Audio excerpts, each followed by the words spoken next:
नमस्कार। साहित्यिकी कार्यक्रम में आपका स्वागत है।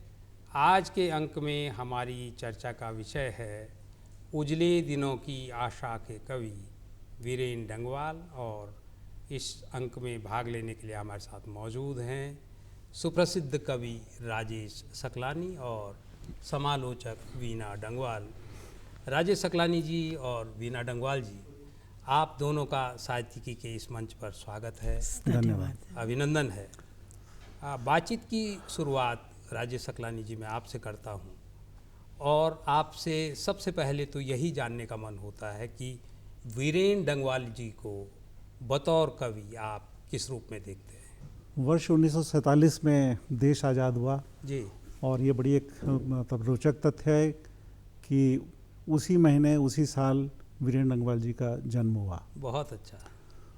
जब देश आज़ाद हुआ तो हमारे देश के जो कर्णधार थे उन्होंने एक सपना देखा कि एक अपने देश को एक आधुनिक देश बनाएंगे, एक सुसंस्कृतिक देश बनाएंगे। तो उस दौरान में चाहे राजनीति का क्षेत्र हो, चाहे आर्थिकी का क्षेत्र हो, चाहे सांस्कृतिक क्षेत्र हो, सभी क्षेत्रों के जो विद्वान थे, प्रबुद्ध जन थे, उन्होंने देश को उन्नत बनाने के लिए अपना योगदान दिया। जी। तो इसी अनुकूल साहित्य भी लिखा गया। जी। लेकिन विशेष तौर से 1970 के बाद जो हिंदी की कविता है, उसका जो ये प्रारूप था कि अपने समाज को एक समाजवादी समाज बनाएंगे, लोकतांत्रिक समाज बनाएंगे, उसी के अनुकूल साहित्य लिखा गया और इसी विचारधारा से देश के युवा बहुत प्रभावित हुए। उनमें एक वीरेन डंगवाल थे। जी। इस धारा के जो प्रमुख कवि हैं, मैं वीरेन डंगवाल को उसी रूप में जानता हूँ। जी। और वो इसमें अकेले ही नहीं थे, उनके साथ उनके साथी थे, जैसे आलोक धनवा, मंगलेश डबराल, गोरख पांडे, वो उन्हीं की धारा के कवि थे। जी। जी। और ये बड़ी रोचक बात है कि इन सब का उदय लगभग एक ही साथ होता है। साहित्य के जो नक्शा है उस पर एक साथ ही ये लोग आते हैं। जी। और ये भी मतलब एक बहुत अच्छी बात है कि इन लोगों के बीच में बहुत अच्छा दोस्ताना था। जी। और सबके एक ही सपना था, एक ऐसा समाज बनाना जहाँ कोई किसी को शोषण न कर सके, किसी का देश प्रबुद्ध हो। और ये लोग बहुत प्रेरित लोग थे। जी। ये जो समूह था कवियों का, साहित्यकारों का, वीरेन डंगवाल उसमें अग्रणी थे और उनका एक महत्वपूर्ण भूमिका थी। जी। जैसे कि गोरख पांडे की थी, या आलोक धनवा की थी, या मंगलेश की थी, या बहुत सारे कवि थे। जी। वीरेन डंगवाल की मतलब इस रूप में भी याद करता हूँ कि वीरेन डंगवाल के बारे में जैसे कि मंगलेश जी ने कहा है कि उनमें एक शाश्वत आत्मीयता थी। बहुत बड़ी बात आप कह रहे हैं। जी। ये एक बड़ा अनूठी बात है कि वीरेन डंगवाल का जो व्यक्तित्व था और उनका जो रचनाकार था, उनमें कोई भेद नहीं था। और वीरेन डंगवाल को जो लोग व्यक्तिगत रूप से जब मिले हैं, जो उनको पहचानते हैं, वो जानते हैं कि वीरेन डंगवाल में एक बड़ी सम्मोहक शक्ति थी, और वो सम्मोहक शक्ति पैदा होती थी उनकी आत्मीयता से। उनकी कविता की जो आधार है वो प्रेम है मूलतः। जी बिल्कुल। और वो प्रेम ऐसा नहीं है कि वो प्रेम जो है कि खाली दोस्ती वाला प्रेम हो या अपने परिवार वाला प्रेम हो। उनका प्रेम ये था कि वो पूरी सृष्टि, मनुष्य, पूरी प्रकृति जी, और उसमें जो मनुष्य जो इस धरती पे हैं, उनसे उनका प्रेम जो है बहुत गहरा और अनूठा था। जी। जी। प्रसंगवश मैं बता दूं कि हम हर रचनाकार के बारे में ये कहते हैं कि ये बहुत जनपक्षधर है। जी। है ना? जी। ये कवि बहुत जनपक्षधर है, ये साहित्यकार बहुत जनपक्षधर है। लेकिन जो जनपक्षधर है, ये कोई साधारण पद नहीं है।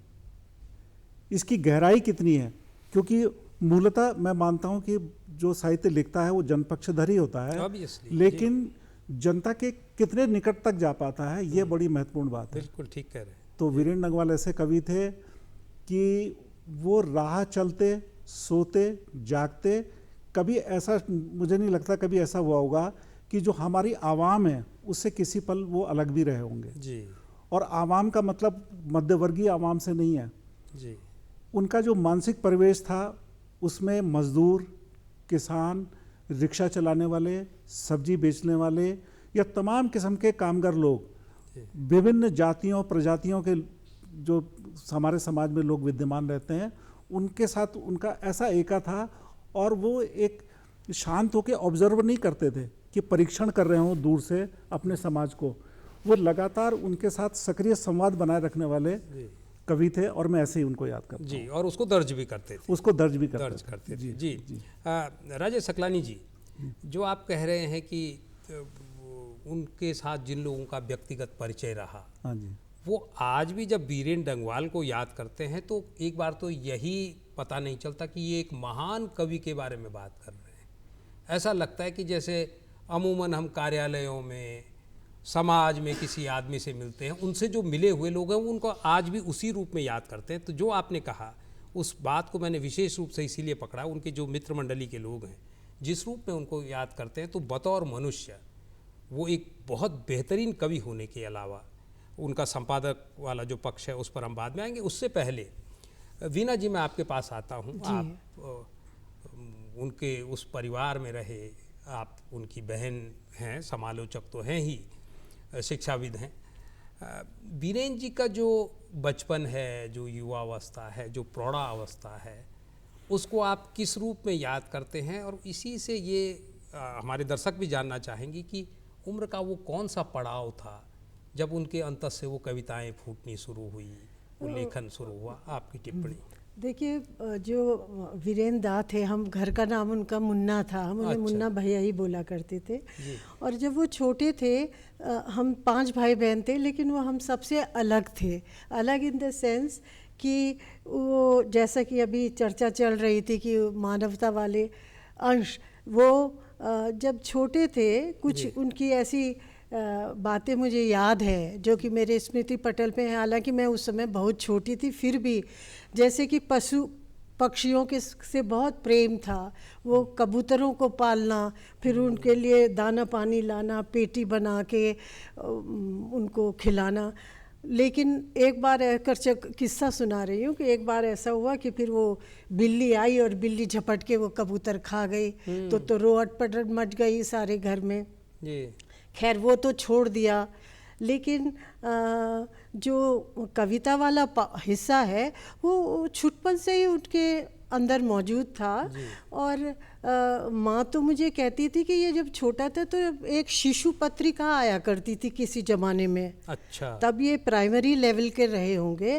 तो वो कहती थी कि हम घर में इसके लिए वो शिशु पत्रिका आती थी, क्योंकि इसको उस छोटी उम्र से ही बहुत ज़्यादा लगाव था लिखने पढ़ने का। और बाद में जब वहाँ से बदली होके हम सहारनपुर रहे मेरे पिताजी, फिर कानपुर आ गए, तो कानपुर की कुछ बातें उनकी मुझे याद है कि किस तरह से वो क्रिकेट और पतंगबाजी में बहुत ज़्यादा ताल्लुक़ रखते थे। और हुआ ये कि घर से थोड़ा बाहर निकलेंगे तो पता नहीं उनमें क्या जादू था, सारे आसपास के लोगों को समेट के उतनी छोटी उम्र में, उतनी ही छोटी उम्र में वो उनको से उनकी दोस्ती और फिर एक टीम बना लेना। तो क्रिकेट टीम बना ली थी अपनी पूरी, जो मेरी, और मैं भी उस टीम का हिस्सा बनाई गई और मेरा काम था फील्डिंग करना। लेकिन वो जहाँ जाते मैं उनके साथ ज़रूर जाती थी। और पतंगबाजी का भी बहुत शौक़ था उनको। पतंग उड़ाना छत में, चाहे लू लग रही है, घर वाले सब परेशान कि भाई कहाँ छत में चले गए, और पतंग उड़ा रहे हैं, और उड़ाते उड़ाते अगर कहीं पेच लग गए, पेच भी हो जाते थे, पतंग कटी तो वो काटा, वो ही यूपी में इसी तरह से बोला जाता। जब बहुत ऊंचाई पे पतंग चली जाती तो वो डोर हमें थमा देते कि हम भी थोड़ा बहुत बला दे। मेरा काम था चरखी पकड़ना, जिससे कि वो जो मांझा और सर्दी है वो आराम से लूजली पतंग के साथ ऊंची चढ़ी जाए। पतंग लूटने के लिए फिर अपनी टोली के साथ ये दौड़ते भागते गली कूचों से पतंग लूट के एक बहुत बड़ी सफलता जैसे कि हासिल कर ली हो। बहुत बड़ी विक्ट्री होती तो इतना, ये तो उस उम्र की बात मैं कर रही हूँ, जबकि उन्होंने इस सब हरकतों के बाद भी छोटी मोटी जो कहानी कविताएं बच्चे जैसा बोलते हैं लिखते हैं, उसमें से एक तो मुझे सिर्फ एक ही लाइन याद है, पर याद है, एक थी बसंत। हाँ। और आया, जिस दिन बसंत शुरू होता है, आया प्रभात लाया बसंत। अच्छा। ये लाइन थी, उसके नीचे की लाइनें तो मैं लेकिन अपने आप में गड़बड़ा बहुत है, सुंदर लाइन, लेकिन सुंदर शुरुआती उसी से हुई। और इसी बीच इन्होंने जब इसी उम्र में 10-12 में जब कानपुर में थे, तो इन्होंने 15 अगस्त पे एक कविता लिखी थी, और वो काफ़ी अच्छी बड़ी कविता थी, जिसको कि वो गाया करते थे घर में। और उस कविता को ज़ोर ज़ोर से बाथरूम है तो बाथरूम में, या तो वो जो हमने सुनते थे वो हमें आज भी याद है। मुझे उसकी सारी लाइनें तो याद नहीं थी, लेकिन चंद लाइनें याद थी।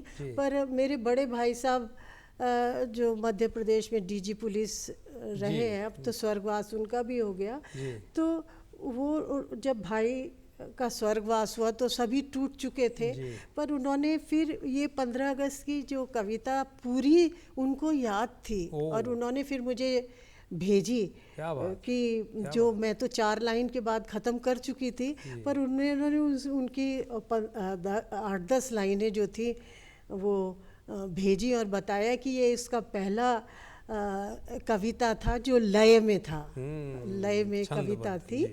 तो 9-10 साल की उम्र से ये काम उन्होंने किया, शुरू कर दिया। और आश्चर्य की बात यह है कि वो सारा दिन व्यस्त ही रहते थे, लिखने के काम में नहीं। दोस्तबाज बहुत थे। तो छोटी उम्र में भी इनके बड़े दोस्त थे। जब 9वीं 10वीं में भी थे तब भी इनके साथ झुंड आता था लड़कों का, और उसके बावजूद वो लिखने पढ़ने का काम अपने फ्री टाइम में करते रहे हैं। और आदत पढ़ने की बहुत अच्छी थी उनकी। कोई लिफाफा भी अगर है मूंगफली का तो उसको भी नहीं छोड़ते थे, उसको पूरा फाड़ के इस किनारे से देख उसको सारा पढ़ जाते थे। और बाद में जब किशोरावस्था की बात अगर मैं करूं, कानपुर से बरेली बदली जब होके आ गए तो वो 9th-10th में आ गए थे, तब उनकी रुचि पढ़ाई की ओर। पर पढ़ाई में भी वो अपनी कोर्स की किताब नहीं पढ़ते थे, उनकी ये आदत थी कि सारी कहानियाँ दुनिया भर की पढ़ते थे। और तब ये हिंद पॉकेट बुक्स की सीरीज़ आती थी, तो वो हमेशा अपने पैसे जमा करके वो किताबें ला के पढ़ते थे। और जब बोर्ड की परीक्षा हुई तो क्योंकि किताबें तो पढ़ रहे हैं, लेकिन कोर्स की किताब नहीं, तो हर घर आदमी ये डरा हुआ था कि पता नहीं ये पास होगा कि नहीं होगा। लेकिन फिर भी क्योंकि पढ़ा इतना था, उसी में से निचोड़ वो अपने बोर्ड परीक्षा में भी दिए, तो अच्छी तरह पास हो गए। और भी है घटनाएं तो, लेकिन आप वो वीरेन जी से, वीना जी आप तो उनका बहुत व्यक्तिगत प्रसंग हमको सुना सकते हैं, पर वीरेन जी के जो तमाम मित्र मंडली है उत्तराखंड में, उत्तर प्रदेश में, दिल्ली में, उन लोगों से जब बातचीत करते हैं तो एक कहते हैं ना, बड़ा एक अनूठा व्यक्तित्व जो उभर कर अनूठा व्यक्तित्व था। लेकिन मैं फिर आपके पास आऊँ, उससे पहले मैं राजेश सकलानी जी के पास इस सवाल के साथ जा रहा हूँ कि सकलानी जी, हर कवि का एक फ्रेम होता है, एक फॉर्मेट होता है कविता लिखने का, कहानीकार का भी होता है, सभी का एक, जिसको हम मौलिकता कहते हैं, उसकी विशेषता कहते हैं। वीरेन डंगवाल जी की क्या विशेषताएं हैं कविताओं की, जिनको आप रेखांकित करना चाहेंगे? और इसी से जुड़ा हुआ एक सवाल ये भी आता है कि उनके दौर के जो और कवि हैं जो उनके बरक्स खड़े होते हैं, वो कौन कवि? मैं उनके बारे में कुछ बुनियादी बात बता दूं। जी ज़रूर। कि वीरेन डंगवाल के लिए मुख्य चीज़ जो थी वो था मनुष्यता का अनुभव। कविता बाद में आती है, क्या बात है ना। वो उनके लिए इतनी पवित्र चीज़ थी कि जो आम मनुष्य है, जिनको हम सड़कों में देखते हैं, भीड़ में देखते हैं, काम करते हुए देखते हैं, हल चलाते हुए देखते हैं, उनसे उनका जो आंतरिक संवाद था वो इतना गहरा और उसको इतना पवित्र मानते थे कि जैसे हम लोग कभी लोग अमूमन क्या करते हैं, कविता लिखते हैं, छपाते हैं, फिर उसको दिखाते हैं, अपने एक प्रोडक्ट की तरह दिखाते हैं। या किताब छपती है तो हम चाहते हैं कि हमारी पहचान हो जाए कि ये मेरी कविता है, जी। ये मेरी किताब है। जी। लेकिन वीरेन नंगवाल ऐसे नहीं थे। उनके लिए ये बहुत ख़राब बात थी कि मैं जो इतनी पवित्र बात कह रहा हूँ उससे मतलब मैं कुछ यश की कामना कर रहा हूँ, ये कोई अच्छी बात नहीं थी। आपको आश्चर्य होगा कि उनका जब उनके साथियों के कई कई संग्रह प्रकाशित हो गए तो वीरेन नंगवाल के लिए ये भी थोड़ा लगता था कि पवित्रता में छेड़छाड़ है कि मैं एक कविता की किताब छापूं और कहूं कि ये मेरी किताब है और उसे गर्व से कहूं कि ये वीरेन नंगवाल की किताब है। वो इतना अपने को अलग कर लेते थे उस अनुभव से। तो उनकी जो पहली पुस्तक आई है इसी दुनिया में, वो बड़ी मुश्किल के उनके जो दोस्त लोग थे उन्होंने उनकी प्रकाशित और अप्रकाशित कविताओं को एकत्रित करके और नीलाब इलाहाबाद में नीलाब प्रकाशन चलाते हैं, तो उन्होंने वो किताब छापी बहुत मुश्किल से। तो उनके लिए ये कहना कि ये मेरी कविता है, ये मेरी किताब है, ये भी उनके लिए मतलब एक दूर की चीज़ थी, जो कि कवियों में बहुत आम बात होती है कि भाई मेरी किताब प्रकाशित हो गई है, मेरी 4 किताब हो गई हैं, मेरी ये हो गई है। हमारे दौर का सबसे बड़ा संकट यही है। संकट तो मैं आपको ये बहुत बुनियादी बता रहा हूँ। तो इस आलोक में मैं आगे बातचीत करूँगा कि 4 बाग रेलवे स्टेशन प्लेटफॉर्म नंबर 7 उनकी कविता है। हाँ, वो अब देखिए हम लोग सब स्टेशन में जाते हैं, उस कविता का परिदृश्य ये है कि वो एक स्टेशन, जैसे कि हमारे स्टेशन भारतीय होते हैं, उनमें गंदगी भी होती है और ऐसे बहुत सारे लोग दिख जाते हैं कि जिनको खाना नहीं मिलता, कपड़े नहीं मिलते, जिनको नहाने को नहीं मिलता, जो साफ सुथरे नहीं रह सकते और हम उनसे दूर रहना चाहते हैं। तो वीरेन नंगवाल के लिए वो दूर की चीज़ नहीं है, वो उसको नेगलेक्ट करने की चीज़ नहीं है, उससे परहेज करने की चीज़ नहीं है। उस कविता की शुरुआत ही एक ऐसी औरत से होती है कि जो मतलब विक्षिप्त हो चुकी है और जो बहुत मैली है। और वो मैली किस किस चीज़ से है? एक तो गंदगी से मैली है, दूसरी लोगों की नज़रों से भी मैली कर दिया गया है। तो उसमें एक पंक्ति आती है कि उनकी जो त्वचा है वो मतलब लोगों की निगाहों से गंदी कर दी गई है ना। तो उसमें और उसके वो कविता आगे बढ़ती है तो उसमें मक्खियों का वर्णन है। अब देखिए मक्खी कोई ऐसी चीज़ है कि उस पर कोई बातचीत नहीं करना चाहता। वीरेन नंगवाल की कविताओं में मक्खियों को अगर आप देखेंगे आपको ताज्जुब होगा कि मतलब वो हमारे जीवन का कितना अभिन्न अंग है मक्खियाँ। उनकी एक कविता जो है वो मक्खी का वो दृश्य है कि वो मक्खी जो है बच्चा पढ़ रहा है और वो दवात में गिर जाता है स्याही में, और बच्चा जो है उसको निकालता है मक्खी को और ज़मीन पे रख छोड़ देता है। अब वो मक्खी जो है भीग गई है, अब वो जो है चल रही है। तो अब मक्खी को तो ये कोई कविता का विषय नहीं है, मेरे ख्याल में बहुत छोटी सी कविता है मक्खी की। अगर आप इसको पढ़ेंगे आपको लगेगा कि आप किसी बहुत अच्छे फिल्मकार की फिल्म देख रहे हैं। उसमें मक्खी के डैनों का वही वर्णन है, छोटे छोटे पंखों का, उसका शरीर का वर्णन है जो भीगे हुए हैं। तो अच्छा, अब मैं फिर उसी 4 बाग वाली कविता पे आता हूँ कि वो जो औरत है उससे मक्खियाँ उसको पास मंडरा रही हैं क्योंकि वो मैली है, गंदगी उसके पास है। तो वहाँ पे तो देखिए उसमें कैसी कैसी पंक्ति आती हैं। वीरेन नंगवाल कहते हैं कि इन मक्खियों का मतलब हमारे गरीब लोगों से एक रहस्यमयी संबंध होता है। बहुत बड़ी बात है। तो बात मक्खी की हो रही है, अंततः वो हमारे जीवन की स्थितियों से जुड़ जाती है मक्खी का। और खाली मक्खी नहीं, एक बार मैं उनसे बात कर रहा था तो जो कि मैं अक्सर करता था उनसे, तो उन्होंने मुझसे कहा, मैंने कहा भाई साहब आप क्या कर रहे हो? तो उन्होंने कहा यार मैं तो दुनिया के प्रेम में डूबा हुआ और कुछ नहीं कर रहा हूँ, मुझे मज़ा आ रहा है, मैं दुनिया से प्रेम कर रहा हूँ। दूसरी बात उन्होंने मुझे ऐसी एक बार कही थी, मेरा नाम लेके, कह रहा तुम्हें विश्वास नहीं होगा कि मैं पशुओं और पक्षियों की भाषा भी समझता हूँ। बहुत बड़ी बात है, बहुत बड़ी बात है। और पशु पक्षी और कीड़ों की भाषा समझता हूँ। तो भाषा समझने का मतलब ये नहीं है कि पक्षी और पशु बोल रहे हैं बिल्कुल, बिल्कुल। तो मतलब मैं उसको समझ सकता हूँ क्या बोल रहे हैं। उनकी एक कविता है, रामगढ़ पर है कविता, नैनीताल में रामगढ़ जी। तो उसमें जो है जो वो पक्षी है वो गिद्ध ऊपर उड़ रहा है आसमान में, तो हमारे लिए तो वो पक्षी उड़ रहा है, वो कह रहे हैं वो डैने सुखाने गया है जो सीलन से भीग गए हैं। क्या बात है। वो आसमान में गया है और उसकी जो छाया है वो पेड़ों के ऊपर पड़ रही है।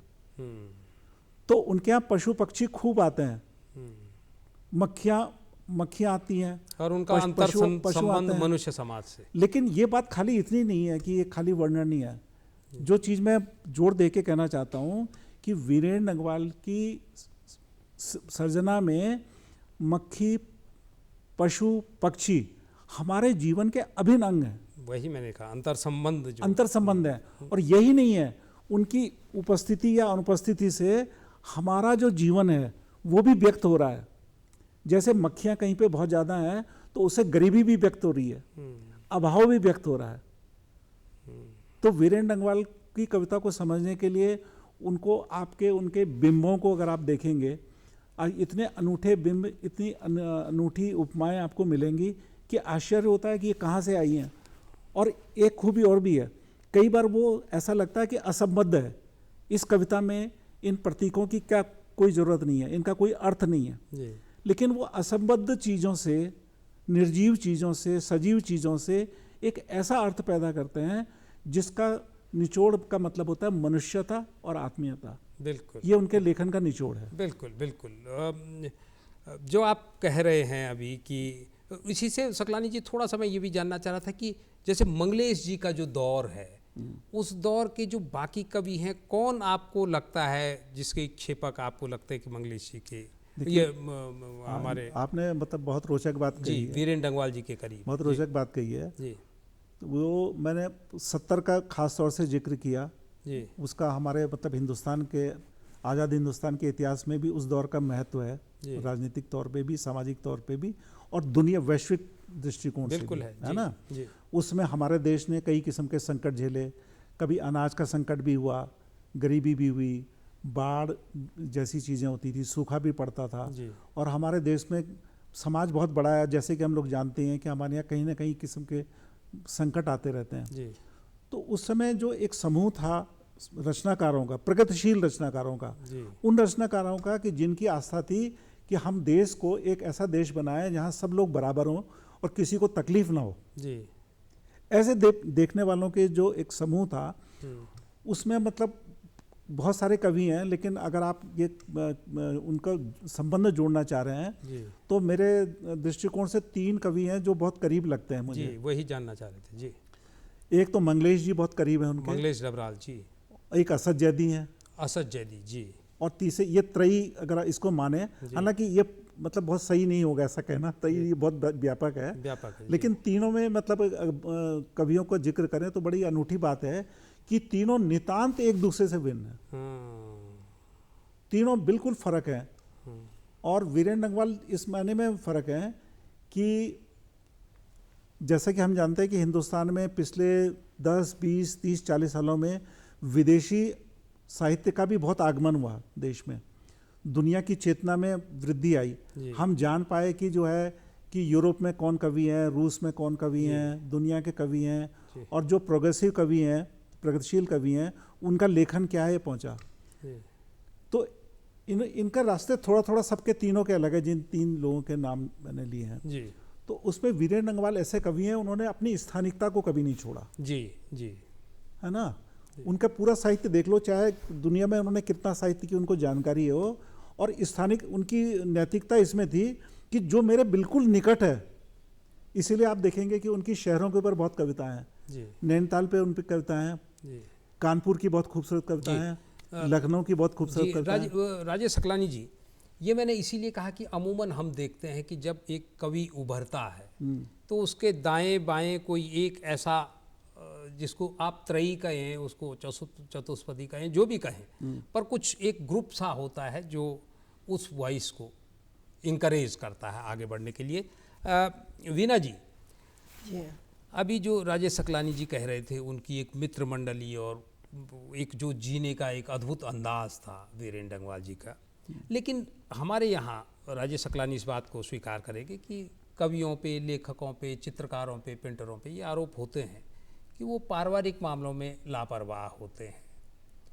वीरेंद्र जी परिवार, समाज, नाते रिश्तेदार, समाज तो खैर, समाज तो उनका पूरा ही बृहद समाज था, लेकिन परिवार और नाते रिश्तेदारों के प्रति कितना उनका लगाव था, उठना बैठना कैसे था, क्या वहाँ भी वो बाकी लिखने पढ़ने वालों से कुछ अलग नज़र आते हैं? लापरवाह तो ज़रूर थे, पर अपने मामले में लापरवाह थे, अपनी केयर न करना।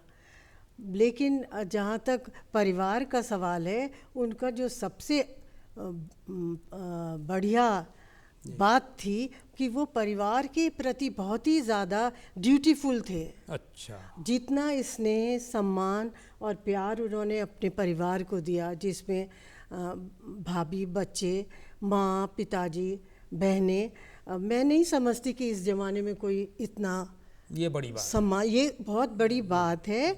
और इतना समय, अब तो उन्हें गुजरे हुए 10 साल हो गए हैं, लेकिन हम या हमारे अड़ोसी पड़ोसी या समाज के वो लोग जो उनके करीब थे, वो आज भी उनको उसी तरीके से याद करते हैं और कुछ तो हंसते हैं, क्योंकि उनकी आदत, पर्सनैलिटी ही ऐसी थी, मजाकिया टाइप भी थे और उसी मजाक में वो सब कुछ कह भी डालते थे। और इसके अलावा कुछ रोते भी हैं, याद करके कि आज भाई साहब होते तो ऐसा होता। तो ये जो लापरवाही वाली बात है, इस पर लापरवाही का ख्याल मुझे इसलिए आ गया कि एक बार उनको आयोजनों में तो उन्हें शुरू से बुलाते आ रहे थे, और एक प्रतिष्ठित कवि के रूप में वो यूपी और हम लोग जहाँ थे वो तो माने ही जाते थे। पटना बिहार वाले लोग उन्हें बहुत पसंद करते थे, तो वहाँ जब कभी सम्मेलन होते थे तो वो जाते थे। तो एक बार गए तो उनके चोट लग गई थी, तब भी वो गए और उन्होंने डॉक्टर कहा सबने कि भैया डॉक्टर पे नहीं गए, और फिर बाद में काफ़ी उनको कष्ट सहना पड़ा उसकी वजह से। तो इसलिए मैं कह रही हूँ कि लापरवाह अपने मामले में थे। अगर हमें खांसी भी इस बारे में मैं कुछ कहूँगा, खांसी भी अगर आ जाए तो पूरा घर अदरक की चाय बना के और सारा, या डॉक्टर पे चलो, उस समय वो अपनी सारी लापरवाही छोड़ के पहली ड्यूटी अपनी दूसरे के लिए, अपने लिए नहीं थे। और मजदूर और इस वर्ग की तो बात जी, आप कुछ जोड़ना चाह रहे थे? मैं इसमें ये जोड़ना चाह रहा था कि अभी मैंने कुछ कवियों का जिक्र किया था, उसमें मतलब मित्र जो लोग थे उसमें दिनेश जोशी भी थे, मोहन थपलियाल कथाकार थे, गोरख पांडे थे, या इबार रबी थे। इस संदर्भ में मैं एक खास चीज़ रेखांकित कर रहा हूँ कि ये और कवियों से एक मायने में और फ़र्क है, जो मैं बीना की बात को जोड़ रहा हूँ। ये किसी ने उतना ध्यान नहीं दिया होगा, इनकी कविताओं में जितना ऐसे निकट संबंधों पे कविताएं इन्होंने लिखी हैं, मेरे जानने में पिछले 30 सालों में किसी ने नहीं लिखी होंगी। व्यक्तिगत, जैसे मैं उदाहरण के तौर पे बता रहा हूँ कि इनकी कविताओं में जो इनके मित्र हैं उनके बच्चों पे इन्होंने कविताएं लिखी हैं, है ना। एक कविता है माथुर साहब के ऊपर, एक कविता है एक ऐसे अध्यापक जो इनके मोहल्ले में रहते हैं जिनसे ये कभी बात नहीं करते, उन माथुर साहब पे बहुत ही बेहतरीन कविता है। एक है मिस्ठू का मामला, ऐसी कविता है, जो एक छोटी बच्ची जो इनके साथ बचपन में छोटे में पढ़ती थी, उसके बाद कभी नहीं मिली, उसको लेके बहुत ही अच्छी कविता है इनकी।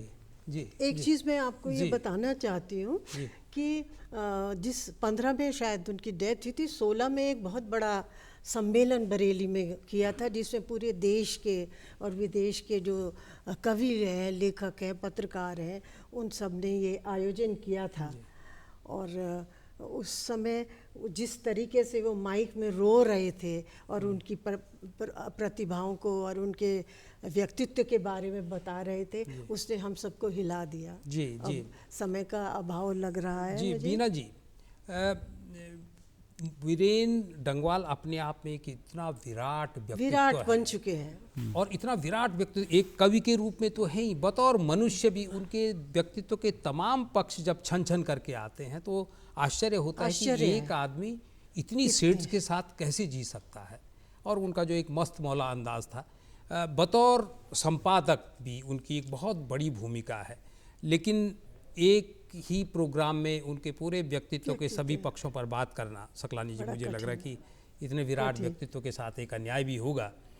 बहरहाल बहुत सीमित समय में आपने उनके कृतित्व को लेकर जितनी बातें यहाँ पर कहीं, वो हमारे दर्शकों के लिए निश्चित रूप से बहुत फ़ायदेमंद साबित होंगी। सकलानी जी और बीना जी, आप दोनों साहित्यिकी के इस मंच पर आए और इतने महत्वपूर्ण विषय पर आपने अपनी बातचीत रखी, इसके लिए आपका आभार, बहुत धन्यवाद। ये थी हमारी आज की साहित्य की। अगली बार किसी नए विषय को लेकर कुछ नए मेहमानों के साथ आपके बीच उपस्थित होंगे। तब तक के लिए इजाज़त दीजिए। नमस्कार।